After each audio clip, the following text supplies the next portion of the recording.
The article Shake, Rattle, and Squeeze How Much is Left in That Container looked at an investigation of trying to get the rest of some product out of different type of containers.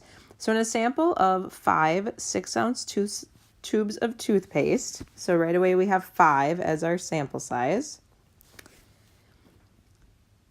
from a particular brand, they squeezed until they could not get any more toothpaste out. Then the tube was cut open and they looked at the amount remaining in the tube.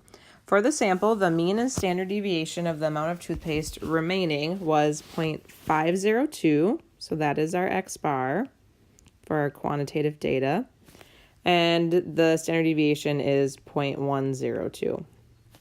Suppose that the toothpaste manufacturer claims that the package allows at least 90% of the contents to be released. We want to look at a test of this claim, and we can assume that the remaining amount of toothpaste are approximately normal. Why is this important here? Remember, our conditions to use t-based inference for the mean are that either our sample size is greater than or equal to 30 or that our data is from a normal population. Our sample size here is only 5, so it is not greater than or equal to 30, so we do need to have this as a facet of the test here to be able to use the t-distribution. Okay, so let's think about the claim. At least 90% of the contents will be released. And what we know here as far as the data that was collected is how much is remaining. So we actually have to think about what does that mean. Our tubes of toothpaste are 6 ounces, and so they're claiming that 90% of the 6 ounces is released.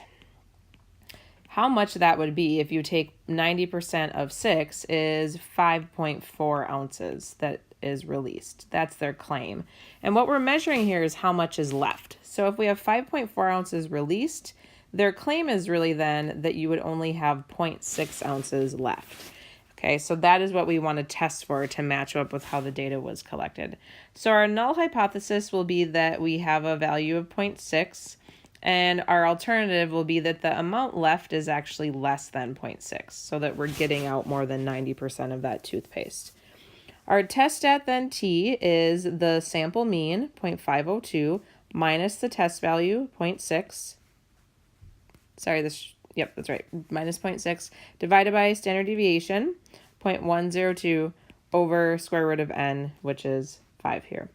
This gives us a test stat of negative 2.148. The degrees of freedom for this t-distribution is n minus 1, so that will be 4. So we want to go and look up our p-value and stat key, and the idea will be that we're in this t-distribution centered at 0. We've got a negative 2.148. We're doing less than, so we want this area here in the left tail where degrees of freedom is going to be put in as 4. So in stat key, we click on t, enter our degrees of freedom of 4, do left tail, and then put in our test stat here of negative 2.148. And our p-value is 0.049 that we can see was put on the side.